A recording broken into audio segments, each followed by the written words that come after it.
Shalom, Barakatah Yahweh, Barakatah Yahweh Shai, double honors unto the apostles of GMS that rule well, and salutations unto you brothers out there. This is just a quick GMS to your health. I believe it's number 8 or 9. Very quick to talk about movement, because at the end of the day, movement is life.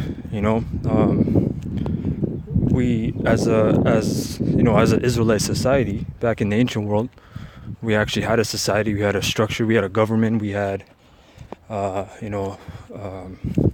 tradition and everything that a society does have. We don't have that anymore, but you had a very hardworking society. Case in point, you would work 6 days and rest 1 day. In this society, you have, generally speaking, of course, because everyone has different jobs, but generally, right, the 9 to 5 rush, right, where you work 5 days a week and you get 2 days off. Sometimes you get 3, long weekend. We had a very tough, rough society where you would put your body through extreme work, especially if you're a fucking laborer. Think about it, that's 6 days. Now some months you get 2 days because it will be the last Sabbath, the last quarter of the moon, or the last phase of the moon, and then a day or a half later you would have the new moon, which is another Sabbath. But generally speaking, those 3 weeks you would work like crazy, 6 days, man. Think about it. Depend on your job, but the point is you're moving, right? You have Esau just coming out now with his fucking backward science, but they finally understand that when you don't move, your body actually gets decrepit and dies, right? They say that actually if you sit for, like, talking about a chair, if you sit on a chair for 8 hours of the day, like some like to the point of you're 50% more likely to develop cancer or diabetes or obesity, etc. All these problems. The reason being, of course, we have legs. We have legs for a reason. We have blood circulation and flow for a reason. When you sit on a chair for 8 hours a day, you're cutting off that circulation. That's why a majority of us are dying too. That's another reason. That's Esau's devices. That's another device, a folly device of a fool, of a base man, Esau.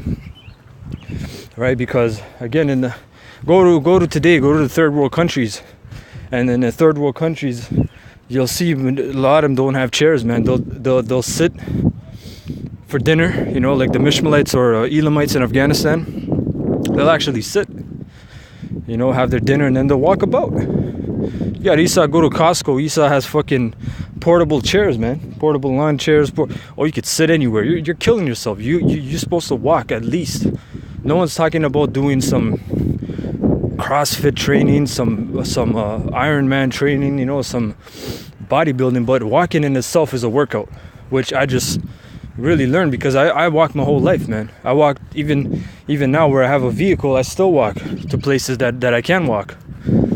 But back in the day when you don't have you have 4 quarters to make $1, you can't get on the bus, so you gotta walk.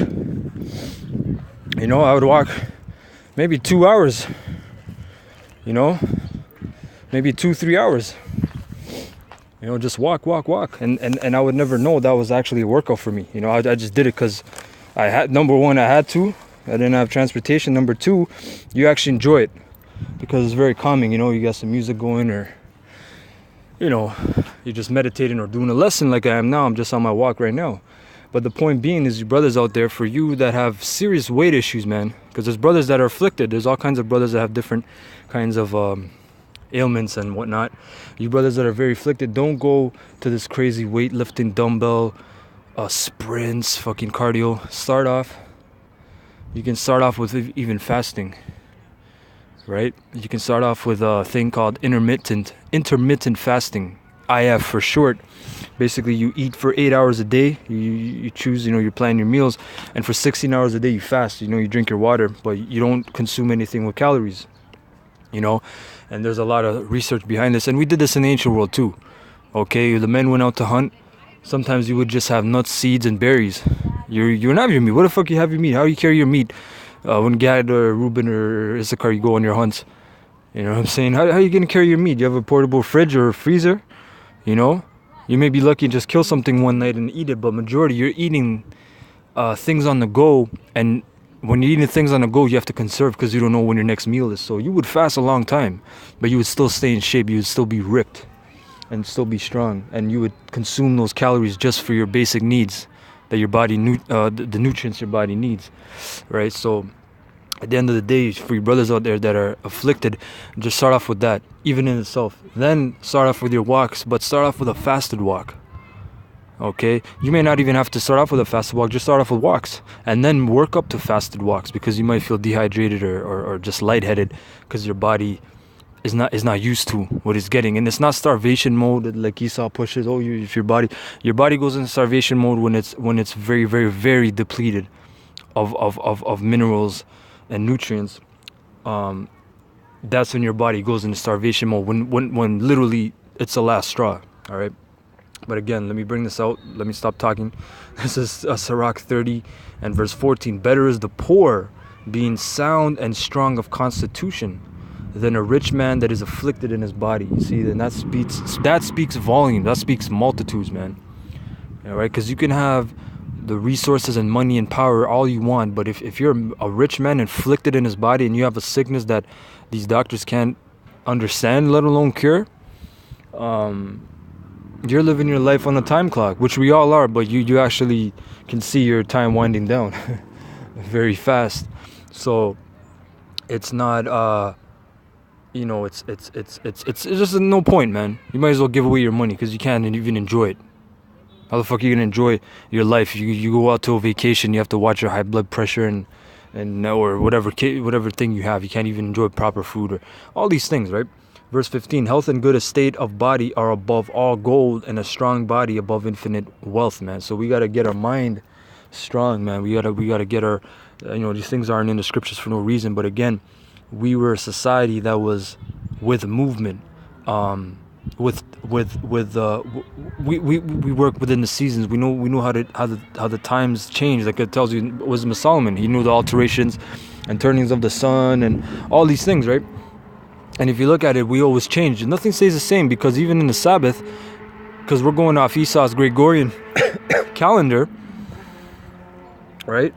We're going off that calendar, and each month it seems like the Sabbath is changing, but it's really not.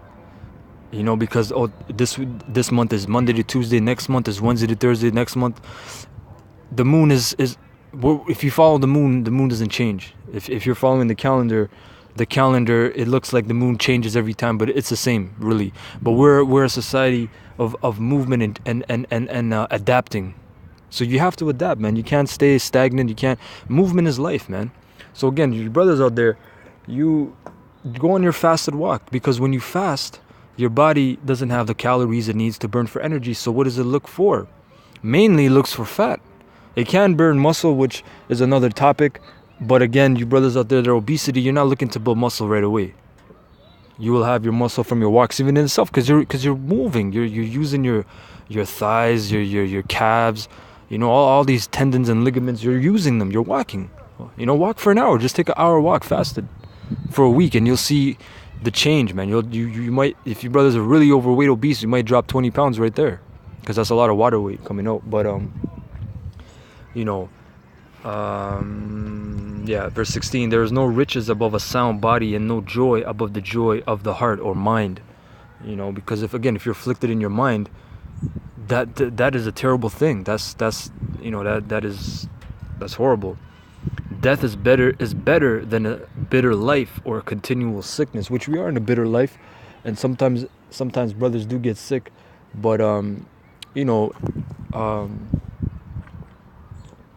if you try to maintain to the best of your ability and actually move and do proper exercises and movements and try to have your diet in check to the best of your ability, you will feel better, man. You'll have a natural high, as they call it. And I'm gonna bring out another scripture. All right. I gotta cut close because my battery's about to die. I wanted to get one more, but yeah, it's alright though. So again, brothers, remember, movement is life. You gotta build a strong mind, man. You gotta break through those obstacles and barriers. And you just gotta push through, because there's gonna be times, of course, where you're gonna want to fail, right? So again, I want to say, Kahala la Yahweh Bashim Yahushai. Double honors unto the apostles of GMS that rule well, and salutations unto you brothers out there pushing the truth of Yahweh Bashim Yahushai. Until next time, I say Shalom.